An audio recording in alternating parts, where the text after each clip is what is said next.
San Diego's Little Italy has been a draw to locals and tourists alike for years. In the midst of all the quaint homes and restaurants lies the San Diego Firehouse Museum. Today we're going to look inside this wonderful place. Welcome to PACE TV.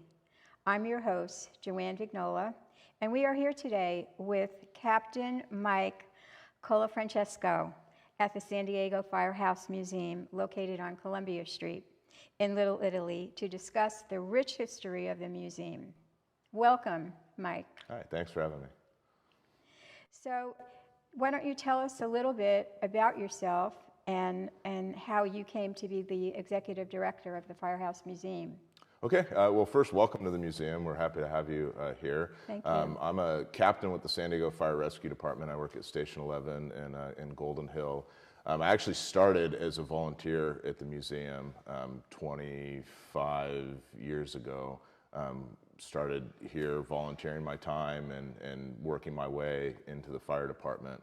And in 2007, I was lucky enough to be able to take the position of executive director of the Firehouse Museum, and I've held it since then. Oh, since 2007. Correct. So that's been a while now already. Yeah. Great. So can you tell us how the Firehouse Museum actually came into existence and what its mission is? So the Firehouse Museum is an old fire station. It's old Station 6 for the San Diego Fire Department. And in the early 60s, they moved Station 6 to our downtown station, Station 1 at First and B. And they also moved the repair facility, which was here, up to off of Kearney Villa Road in Kearney Mesa. And so the building was empty, and there was a group of collectors that had acquired quite a large collection, really, of fire memorabilia, fire apparatus, antique fire helmets, fire buckets, you name it, they had it. And they were looking for a place to store it. And so in the early 60s, the city allowed them to begin putting their collection in our building, which today has now become the San Diego Firehouse Museum. Over time, they eventually established a nonprofit organization, the Pioneer Hook and Ladder Company, which is named after San Diego's first fire company, actually. And after they established the nonprofit, they were able to, in the early 70s, open the museum, and it's been a museum ever since. Okay, great. Well, let's take a tour now and look at some of the exhibits that are kind of featured here. Okay, sounds good. Okay, great. This is one of our oldest artifacts. This is actually La Jolla's first fire engine, and it was designed at the time to be either horse-drawn or the firefighters could pull it to the fire. Now there are 3 different fire stations that serve the community of La Jolla, but this, back 100 years ago, was their very first fire engine. And this behind you? The big net, this net was used. We've stopped using them, or the fire service stopped using them probably 30 years ago or so because of a lot of back injuries. But it was used for people to jump out of buildings, and the firefighters would hold the sides of the net, and that way they could escape whatever inferno they were dealing with. Now I'd like to show you this display over here, which is our steamer engine. This is the San Diego Firehouse Museum steamer engine. It actually served the city of Milwaukee from 1903 until 1922. The museum acquired it in 1966. It was fully refurbished, and it's been on display here ever since. And it's one of our crown jewels of our collection. And so how is this drawn? This was drawn by horses. So the horses would pull the engine, and then the firefighters would put coal into the back that would create steam, which would build up pressure and would help pump the water to where they needed it to go. And then now I'd like to show you the old alarm console for Station 6. So today in the fire service, when we get an alarm, we have pagers, computers, a station alerting system, all of which go off to let us know that we have a response. 50, 60 years ago, they didn't have that technology, and so what was used was this ticker tape bell system. So anytime a fire alarm box was pulled in the street, there was no 911 system. People, if they had an emergency or a fire, would pull the fire alarm box. the alarm would sound in every single station in the city. The ticker tape machine would print out the box number for where the alarm was pulled. The firefighters would then come, and using this card system, they would pull out the card that corresponded with the number of the box that had been pulled. And on the card, it would tell them which apparatus were supposed to respond to the incident, whether it was a first or second alarm, and then if there were any move-ups that needed to happen, meaning moving fire apparatus to different areas of the city because of the emergency. Pretty different from what we have today, but still effective. And would this be the fire poles that the firemen would slide down? Yes, so we have 2 poles here at the museum. There are stations that are still built with the poles. The station I work at has a pole. These stations were brass, but in 1942 were replaced with the galvanized metal so the brass could be used in the World War II efforts. In fact, in addition to poles now, the station down the street, Station 2 down the street from the Firehouse Museum, actually has a slide for firefighters to get from the upper floors down to their fire apparatus. Get there faster. Get there faster. That's the goal.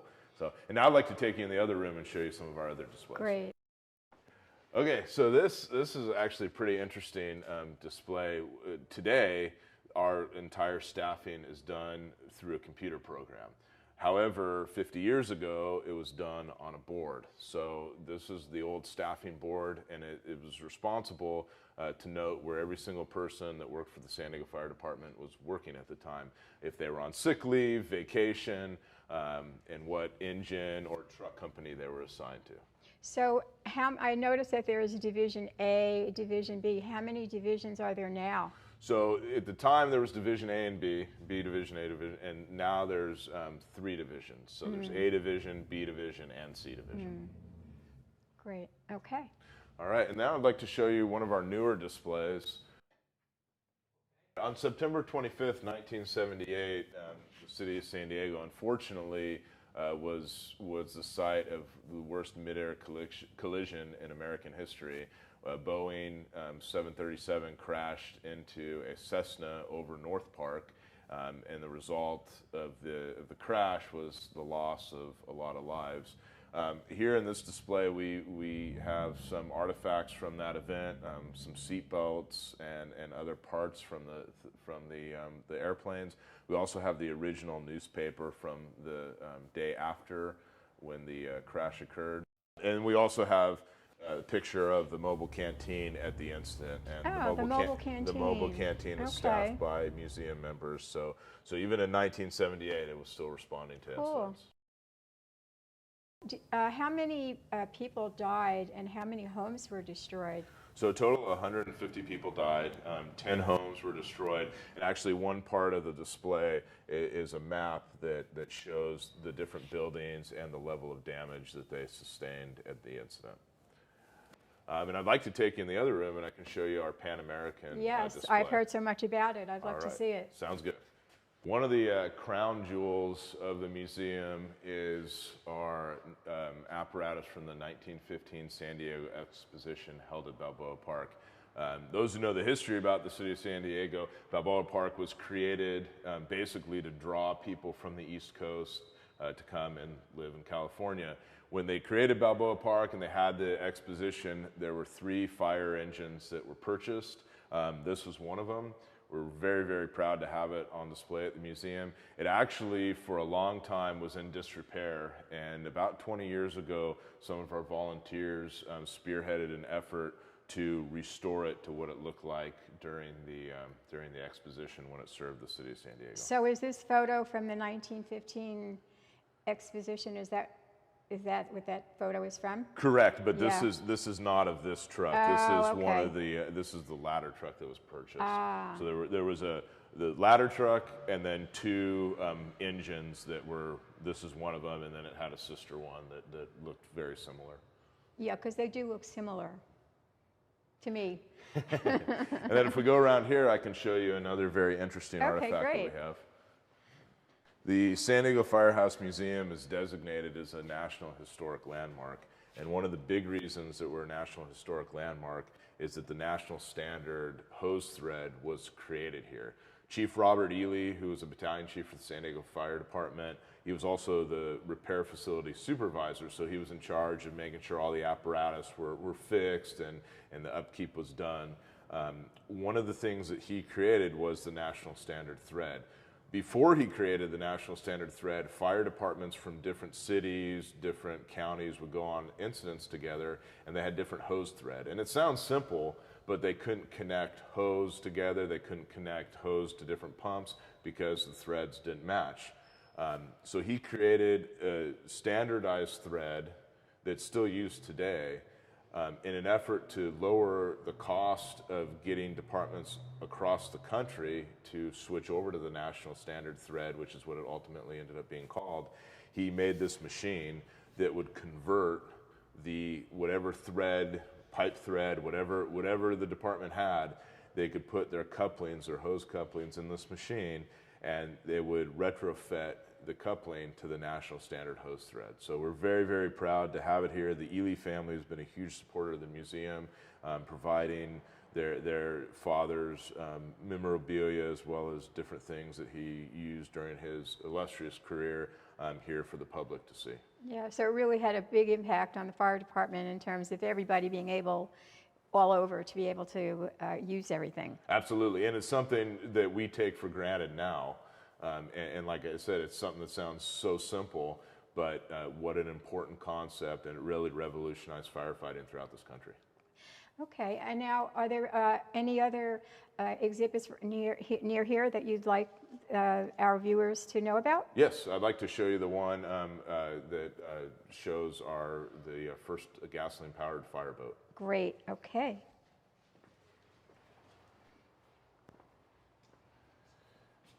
The world's first gasoline-powered fireboat was actually built by members of the San Diego Fire Department that were stationed at Old Station 6, and it was built, now the area has a building on it, but it was built in the back lot behind the museum. And it was called the Bill Kettner. It served the city until 1961, and we're very lucky to have some artifacts from the Bill Kettner, which is still in existence today. Not as a fireboat, but some of the artifacts from the actual vessel here on display for the public to see. And this Bill? Correct. That was from the fireboat. That was from the fireboat. Yes, ma'am. Okay. And I think the last part of our tour is the 9/11 exhibit. Yes. September 11th, as everyone knows, was a very impactful day in American history, as well as for the fire service. 343 FDNY members were lost that day in their efforts to rescue people from the Twin Towers. Here at the museum, we've dedicated an entire display in their memory. So in addition to the 343 members that were lost, we actually have very impactful pieces from the World Trade Center. This is a piece of the steel from one of the columns that held the buildings up. And then further down the hallway here, we actually have a piece of one of the planes, some marble from the floor. And really this whole display is just in memory of the lives that were lost that day, and really making sure, especially in the fire service, that we never forget. Yeah, because I'm a New Yorker, and so this section, I really love coming to visit it all the time. Well, Mike, that was an impressive tour.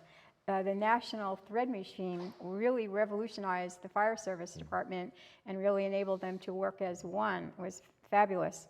And the 9/11 Memorial Remembrance Wall of the 343 firefighters that died at the World Trade Center was really very touching. Me being a native New Yorker, that segment really means a lot to me. So you had mentioned to me that one of the important things of the Firehouse Museum is the volunteers. So can you tell me a little bit about the volunteers and the program that they do and what kind of activities they do here? So the museum wouldn't function without our volunteers. They're hands down the backbone of the museum and of our daily operations. The museum is staffed solely by volunteers. We're open Thursday and Friday from 10 to 2 and Saturday and Sunday from 10 to 4.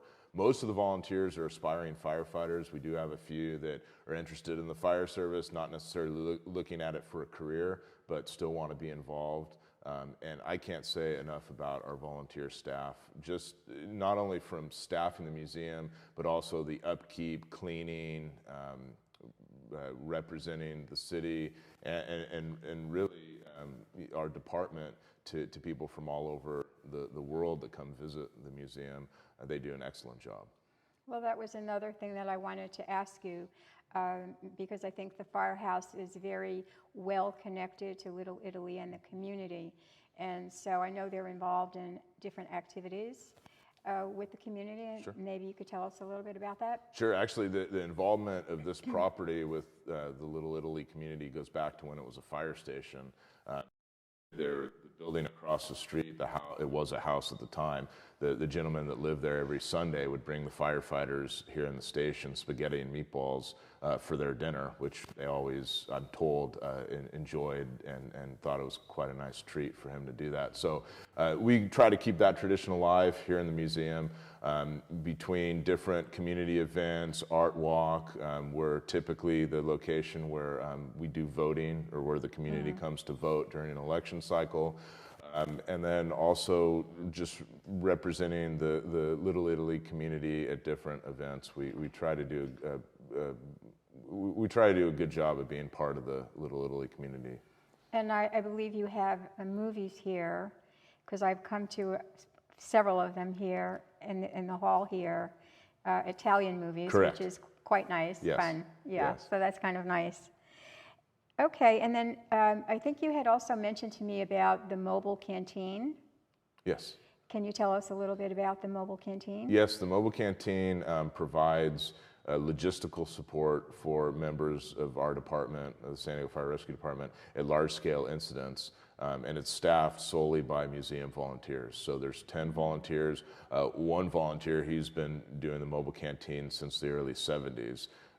So he's well vested in it. But they all carry pagers, and whenever there's a large-scale incident and they're able to respond, they go to Station 28, which is where the canteen is located in Kearny Mesa, pick it up, and they respond to the incident, provide food and water and some logistical measures to help the firefighters that are actively working at the incident. I have here now Frank, who is going to tell us about the mobile canteen. Welcome, Frank. Thank you. And so if you can tell us a little bit about yourself and how you became involved in the mobile house canteen. Well, ever since childhood, I've had an interest in fire departments. And so I was a volunteer in 2 departments in Oregon before I moved to San Diego. So when I moved to the big city, obviously no volunteers firefighting. So how could I work with the fire department? So a couple of us got together and organized the canteen. So this way we go to major fires and we provide water and snacks to keep the firemen in good health so that they can continue to fight the fire. And so that's how we got started back about the early mid-70s. I see. And how are the volunteers selected and how are they trained? Mike selects them, and in many cases they're young people who want to apply to the fire department. So this gives them an opportunity to see the fire department in a slightly different angle from the support services rather than the firefighting angle. So if they go on to become firefighters, they will be aware of the support services that are there to help them maintain good wellness while they are then putting out the fire. We provide hydration and snacks to keep them ready to go to continue fighting the fire. And how would the volunteers, because they're all volunteers, Right.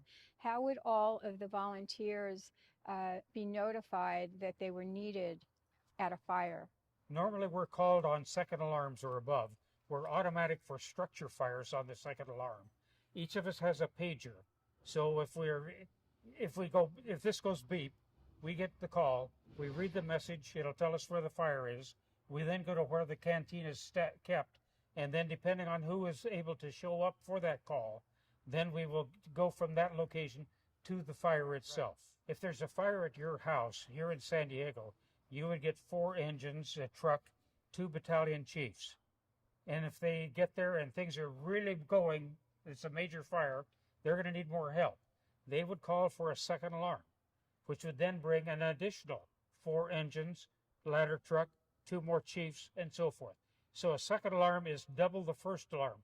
A third alarm would be, again, 4 more engines, 2 more, or another truck, and so forth. Wow. So we go second alarm and above on structures. We can be called at any time by the incident commander if they want us there for a long duration fire, or if they have a wildland fire and they need additional help and so forth. We're not automatic on those, but we can be called at any time by the chief in charge of the fire. And there were recently an airplane that flew into a house. Was that a type of incident that the mobile canteen would have been there? Because quite likely, yes. Yes. Yes, yeah. Mm-hmm. There again, sometimes you would think that, why aren't they calling the canteen? They don't need the extra help. The experienced chief and experienced captain can size up the situation. Can we take care of it with the personnel and equipment we have on hand? Or by looking ahead, what's going to happen in this fire? Do we need more help? If so, let's get it on the way. And when they decide they need more help, they're going to say, give me a second alarm. And then that, as a part of the dispatch, when they send the units, we are automatically notified and respond as well. Okay. So is there anything else that you would like us to know about the mobile canteen? We try to take care of the firefighters. Back in the good old days, you might have thought of a canteen as being a luxury item. Why do they need this kind of stuff? They don't need that to put out the fire. In the current environment, there's a lot of emphasis on the wellness of the firefighters.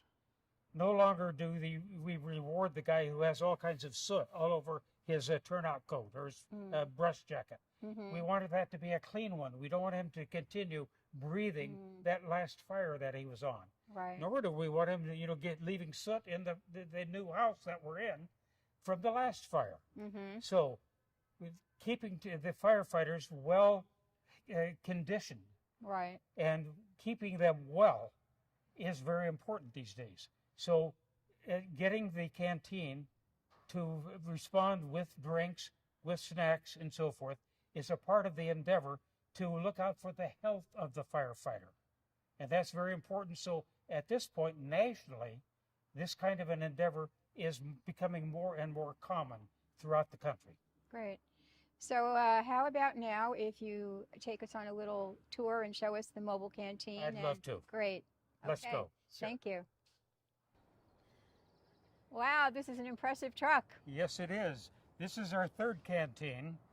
We started it in the mid-'70s, and we had an old Rio civil defense rig that was extremely hard to drive at that point. Then we had one that was purchased through the Tom Sefton Foundation, and that lasted us for a number of years. But then about 5 years ago, we got this new vehicle here. It's and beautiful. It's a wonderful item to drive, and we are very appreciative of having it available. Very beautiful, Mm-hmm. very beautiful. So would you like to tell us a little bit about what's inside of it? Let's go to the back of it and take a Okay, look. let's do that. Sure, okay. Okay, let's take a look inside the canteen.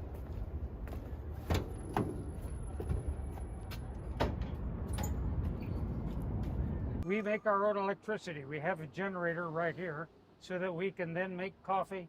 We can turn on the floodlights and so forth so that we can operate at the scene. Then going ahead of this, we have on the left-hand side here various snacks that we have, and we set those up on a table here or back outside the canteen. On the way up, we have a microwave and then a large refrigerator where we can cool literally by cases lots of water so that we can pass that out to the firefighters at the scene. Above that, we have a couple of folding tables that we can bring to the back here and open up the tables to put our snacks and water on. In the very front, we have, if you will, our command center for the canteen, where we have the fire department connected radios and computers so that we can talk to the incident commander as to where he wants the canteen, what he wants us to do once we've arrived at the scene. On the right side, as he's coming back on, it would be on his left, we have the coffee pots where we can then make coffee, make hot water for tea and hot chocolate. The ingredients that would go into those tea and hot chocolate cups that we put together. Here at the bottom we have the folding chairs, and we have a pop-up tent so that we can have some shade when we're at the scene as well. So we are pretty much a self-contained unit. Great. But we are very vital to the health and safety of the fire crews on the scenes where we do respond to the incidents. Great. It sounds like everything is covered in terms of We sure being hope able so. to assist them and we've make worked them with comfortable. the logistics people, the medical support people. So anything else that we might need, we can coordinate with them and we can get it to the scene so that we can help out that way as well. So can you tell us again, the hours that the museum is open and also the website? So if people want to find out and come and visit, that they have the information that they need? Sure. Thursday and Friday, 10 a.m. to 2 p.m., and then Saturday and Sunday, 10 a.m. to 4 p.m. Admission is $3 for adults and $1 for seniors. Children are free. And then San Diego Firehouse Museum, commonspelling.com is our website. You can always go to that if you want more information. There's a link on there where people can email me with any questions or concerns regarding the museum, and I get back to them pretty quickly. I know that there's a little gift shop here at the museum. Can you tell us what we might be able to get there? Sure. Yeah. One of the highlights for visitors is our gift shop. We have different fire T-shirts, different station T-shirts available for purchase. We also have kids' toys and books. In addition, one of the things I really enjoy in the gift shop is the Six House book, which Stu Sprung, who's one of our board members, wrote it, and it's basically an outline of the rich history of the museum from when it was a fire station all the way to present time. So if visitors want more in-depth information about what they see when they come to the museum, they can grab a copy of the book and it'll provide it for them. Thank you, Mike, for meeting with us here at the Firehouse Museum and for sharing with us all of the wonderful information about the exhibits here. And to our viewers, thank you also for watching, and I hope that anytime you are down in Little Italy that you will make a visit to the San Diego Firehouse Museum. Thank you.